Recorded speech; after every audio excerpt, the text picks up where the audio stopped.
avec une autre info qui est en Suisse. Oui, c'est le site de la radio-télévision suisse qui m'a permis d'apprendre une information très importante. Un des actes les plus pratiqués, monsieur Toubon, qui plus est quasiment à l'identique dans le monde entier, est très dangereux. Quel acte? Non, Fabienne, ce n'est pas du sexe, c'est la fête d'anniversaire. Le risque d'avoir un accident non professionnel augmente de 10% le jour de notre anniversaire, selon une analyse statistique publiée hier par la SUVA, qui est la plus grande assurance accident obligatoire de Suisse. Donc vous nous dites qu'il y a des gens qui font des statistiques là-dessus en fait. Oui, mais ce n'est pas une de ces fameuses études à la con que nous, les médias, nous exhumons les jours où l'actualité est trop creuse. Non, c'est ce que nous sommes tous les mêmes. On va prendre un an, on prévoit une fiesta de feu, comme tout le monde. On a droit à un anniversaire surprise avec tous les copains planqués dans un studio de 15 mètres carrés. Et là, trop d'émotions.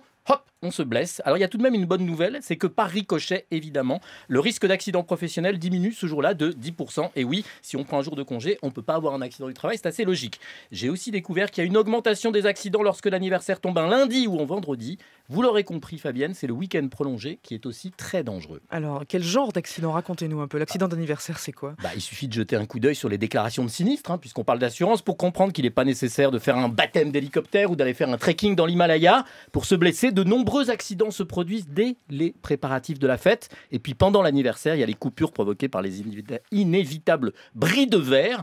Ça se casse un verre, paf, oui. Les brûlures sur un grill, les chutes, tous les problèmes liés à l'alcool et évidemment la fameuse bagarre de fin de banquet. Alors à ma grande surprise, la drogue n'est pas citée. En attendant, devant ce danger imminent qui peut tous nous toucher un certain nombre de fois dans notre vie, monsieur le défenseur des droits, vous qui êtes indépendant, vous qui ignorez les lobbies, vous qui ne craignez pas les pressions, et je pense aux pressions des fabricants de bougies, je vous demande solennellement ce matin de vous autosaisir de l'interdiction des fêtes d'anniversaire au nom du principe de précaution. C'est trop dangereux. Vous êtes d'accord avec moi?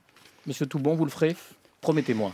Si je suis saisi de réclamations à ce sujet, je pense que je les instruirai aussi scrupuleusement que je le fais de toutes les demandes. Eh bien, je m'en réjouis. Léon Zitrone, Ingrid Bergman, Courteline et Sidney Bechet sont morts le jour de leur anniversaire. Et vous, c'est le 8 août, donc Merci, je voulais juste merci. dire ça comme ça.